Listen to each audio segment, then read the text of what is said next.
The alignment system for Dungeons and Dragons can be constraining. It depends on how you apply it and how you perceive it.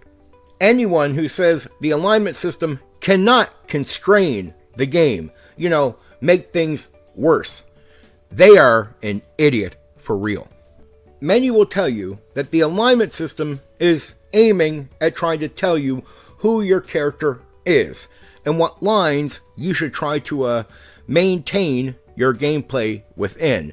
If you're good, be good. If you're evil, go ahead and be evil. But myself, I don't view the alignment system that way at all.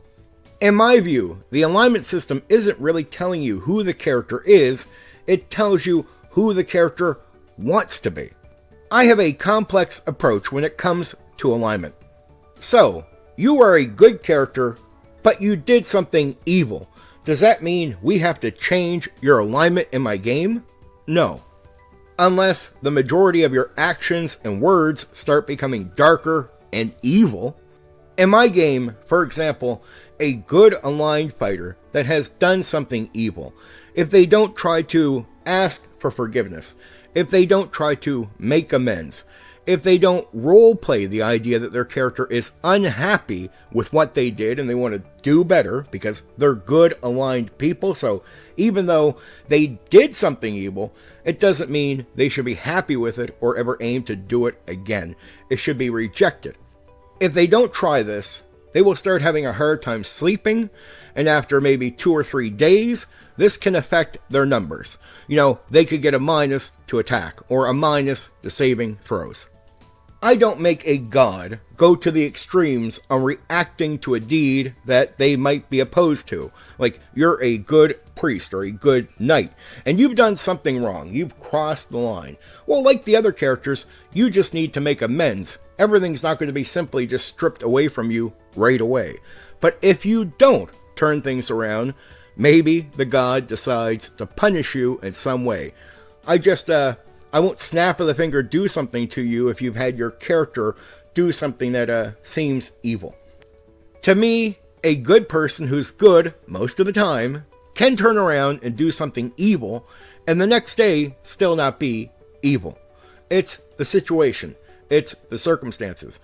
In the real world, they call that only being human. You stole the money because you were broke. Not because you're a bad person, not because in other situations or circumstances you would do that, because that's not your intention. You don't hate the person you're stealing from. You just do it. But does that make you an all-around bad person? No. If you really are a good person in general, you will lose a bit of sleep over what you've done.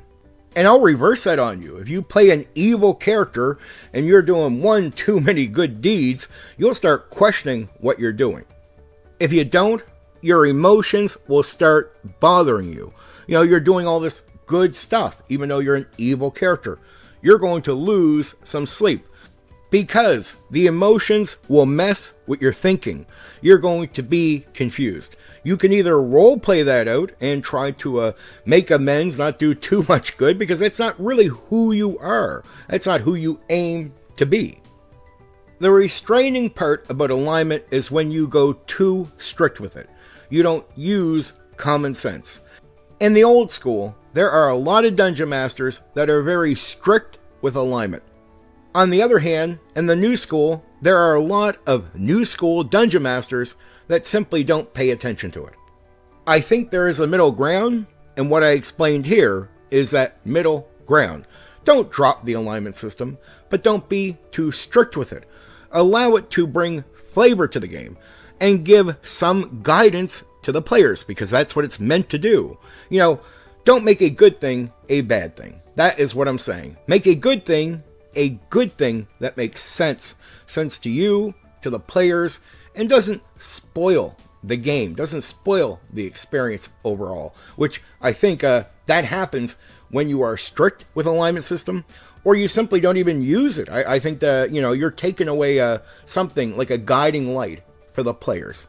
Anyway, for now, take care. You know what you can do? You can hit the like button. You can share the video. Oh, and there's another button you can press, That one that lets you subscribe to my channel for more content. Oh yeah, there's that bell thing. You can press that so you know when I've uploaded a new video right away.